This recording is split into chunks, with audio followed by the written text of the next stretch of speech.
الحمد لله وكفى وسلام على عباده الذين اصطفى اما بعد فاعوذ بالله من الشیطان الرجیم بسم الله الرحمن الرحیم.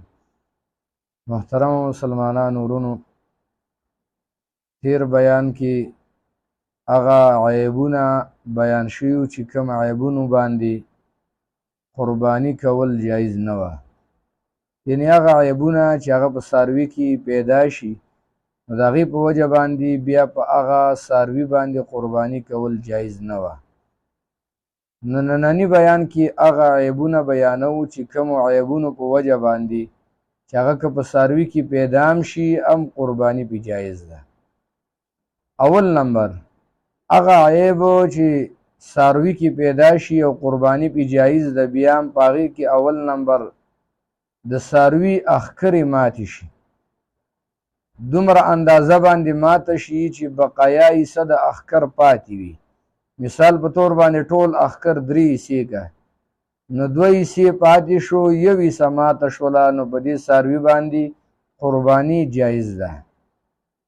دویم نمبر قرباني په هغه څاروي باندې چې هغې اخکرې پیدایشي طور باندې نه وي نو هم قرباني پې جایز ده.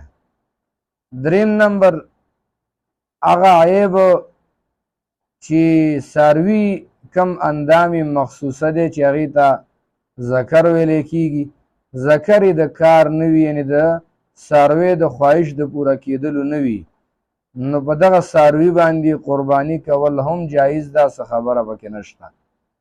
او بل نمبر د څاروي غاښونه نه وي، نو څاروي دپاره اصل کې اعتبار د عمر دی چې د عمر نه څاروی پوره وي نو په هغه څاروي باندې قرباني جایز ده اگر که غاښونه یې ویم نه.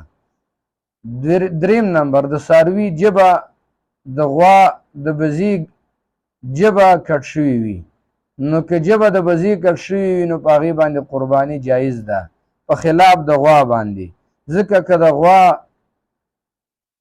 غوا دغه کټ هم شي نو د هغې په وجه باندې په هغې باندې قرباني جایز نه ده. ولې چې ژبه کټ شي نو بیا دغه ژبې په کټ کېدلو باندې څاروی چې کم دی د خوراک قابل نه پاتې کېږي. نو لحاظه قاعده دا وه چې کله څاروي خوراک کول بند کي او داسې نقصان ورته ورسېږي چې هغې په وجه بیا خوراک نشي کولی نو په هغه څاروي باندې قرباني کول جایز نه وه. نو لحاظه که د چیلۍ ژبه کټ شوي وي نو په هغې باندې قرباني جایز ده، خو که چېرته د غوا ژبه کټ شوله نو په هغې باندې بیا قرباني جایز نه ده. او وجه دا ده چې د غوا ژبه کټ شي نو غوا بیا خوراک نشي کولی، نو چې خوراک نشي کولی نو د هغې په وجه باندې په څاروي باندې قرباني بیا جایز نه وه. نو د څاروو عمرونو له اعتبار دی، مثال د ګډې او د بزې عمر دی به 1 کال عمر وي، که د 1 کال نه کم و نو قرباني پې نه کېږي. اوس هغه څاروی هغه ګډه چې هغه د 6 میاشتو وي خو چې د نورو ګډو سره پرېږدي د کال والا عمر معلومیږي د هغه، نو بیا په هغه ګډ باندې قرباني جایز ده. د غوا دپاره 2 کاله عمر شرط دی چې 2 کالو کې د هغې 1 میاشت هم کمه وي، 2-3 ورځې هم کمې وي هم قرباني په هغې باندې نه کېږي.